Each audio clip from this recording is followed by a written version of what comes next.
오늘 본문은 누가복음 19장 28절에서 44절입니다.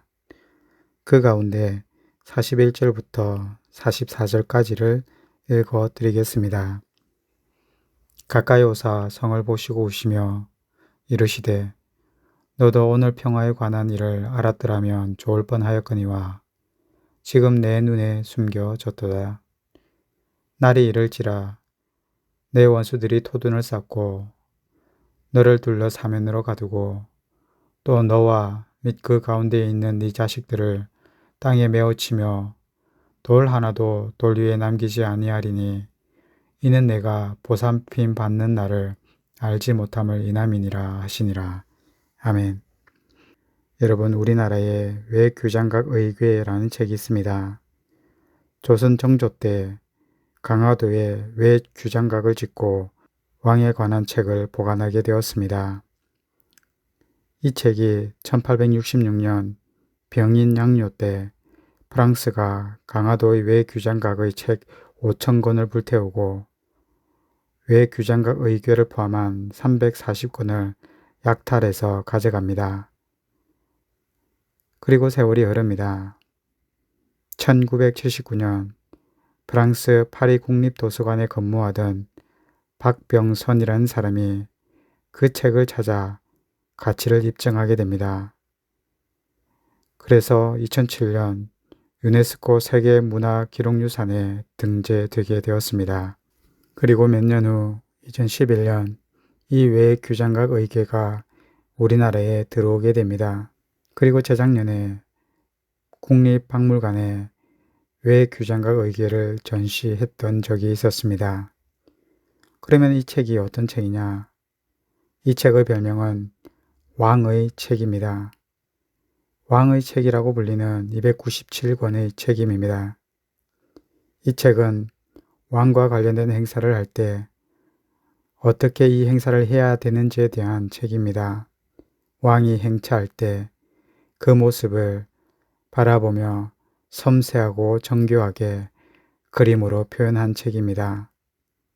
왕이 왕궁에서 나갈 때, 왕이 왕궁으로 들어올 때 모든 절차와 의식을 그림으로 표현하였습니다. 그 이유가 무엇인가? 왕을 왕으로서 공경하며 그 예를 다하여 왕을 모시는 행위입니다. 신하와 백성들로부터 왕을 왕으로서 공경하도록 하기 위해서였습니다. 그러면 여기에서 궁금한 것이 생깁니다.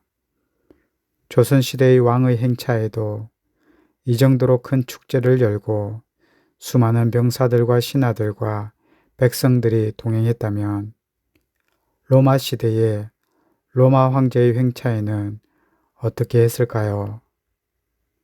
특히 한 나라의 왕이 그 나라의 왕궁으로 입성할 때는 과연 어떤 극진한 환대가 있었을까요? 특별히 평화의 왕이며 만왕의 왕이신 예수님이 예루살렘에 입성할 때는 어떻게 해야 했을까요? 오늘 본문에는 백성들이 예수님을 어떻게 환대하고 있는지를 보여주고 있습니다. 오늘 본문이 주는 두 가지 메시지 가운데 하나는 이것입니다. 겸손의 왕 예수님이다 라는 것이지요. 누가복음 19장 30절에 보면 아직 아무도 타보지 않은 나귀 새끼가 매여 있는 것을 보리니 풀어 끌고 오라 라고 되어 있습니다. 여기에 두 개의 단어를 보면 아직 아무도 타보지 않았다 라는 단어가 있습니다. 이것은 순전하다는 의미도 있지만 연약하다는 의미도 있습니다. 아무도 타볼 수 없을 정도로 연약한이라는 의미도 있지요. 따라서 이 연약한이라는 단어에는 초라한 낙이라는 뜻도 있습니다. 그리고 두 번째 단어는 낙이 새끼입니다. 우리가 알다시피 낙이는 말보다는 힘이 없습니다. 그런데 낙이 새끼입니다. 힘이 없는 연약한이라는 의미지요. 왕이 타는 동물이 말도 아니고 나귀입니다. 그리고 다 큰 나귀도 아니고 나귀 새끼입니다. 더 나아가 아무도 타보지 못할 정도로 어린 나귀입니다. 따라서 19장 30절은 순전한 낙이라는 의미보다는 초라하고 연약한 낙이라는 의미를 가지고 있습니다. 예수님께서 나귀를 타신 누가복음 19장 30절의 말씀은 스가랴 9장 9절의 말씀을 성취하신 사건입니다. 스가랴 9장 9절은 이렇게 기록됩니다. 나귀를 타시나니 나귀의 작은 것 곧 나귀 새끼니라. 여기에 보면 세 번이나 강조합니다. 아까 말씀드린 것처럼 말이 아니라 나귀입니다. 그리고 두 번째 강조는 작은 낙이라고 강조하고 세 번째 낙이 새끼라고도 강조를 합니다. 삼중 강조이죠. 낙이인데 작은 낙이이고 그것도 낙이 새끼다. 정말 형편없는 낙이입니다. 그런데 여기서 더 나아가 누가복음 19장 30절에서 예수님께서 타신 나귀는 예수님 소유도 아니었습니다. 그래도 내 것이면 조금 낫지 않겠습니까? 오늘날도 집이 아무리 작아도 내 집이면 조금 낫습니다. 그런데 내 집이 아닙니다. 예수님 입장에서 예수님께서 타신 나귀는 예수님의 나귀도 아니고 제자들의 나귀도 아닙니다. 이름도 나오지 않는 어떤 사람의 나귀 새끼입니다. 이런 상황에서 사람들은 어떻게 합니까? 누가복음 19장 37절과 38절을 보면 사람들이 예수님을 찬양합니다. 그리고 예수님의 이름을 높입니다. 땅에는 평화요, 하늘에는 영광이라고 찬양하고 있습니다. 그런데 여기에서 예수님을 찬양하고 영광을 돌리는 사람들의 규모와 그리고 숫자를 보면 우리는 놀라지 않을 수 없습니다. 얼마나 많은 사람이 예수님을 찬양하고 있는가? 19장 37절에는 이렇게 나옵니다. 이미 감람산 내리막길에 가까이 오심에 제자의 온 무리가 라고 얘기합니다. 예수님을 찬양하는 많은 사람이 있는데 온 무리가 있는데 그들은 제자가 전부입니다. 제자들만 예수님을 찬양하고 있습니다. 당시 황제의 입성과 너무나 큰 대조가 일어납니다. 로마 황제가 로마에 입성할 때는 백마를 탑니다. 화려한 황금마차를 탑니다. 수많은 군인들과 함께 입성합니다. 그리고 모든 로마 시민들이 나와서 환호를 하며 종려나무 가지를 흔듭니다. 로마의 모든 백성들이 로마 도시 밖까지 나와서 환대를 하죠. 그 가운데는 수많은 귀족들, 아니 모든 귀족들이 나와서 남녀노소가 다 나와서 환대를 합니다. 그러나 예수님의 입성은 참으로 연약합니다. 예루살렘의 왕이 예루살렘에 들어가시는데 연약하고 초라한 나귀 새끼, 작은 나귀 새끼를 타셨습니다. 그리고 환대하는 사람들은 예수님의 제자가 전부입니다. 정말 빈약하고 초라해 보입니다. 그런데 여기에서 공통점이 무엇일까요?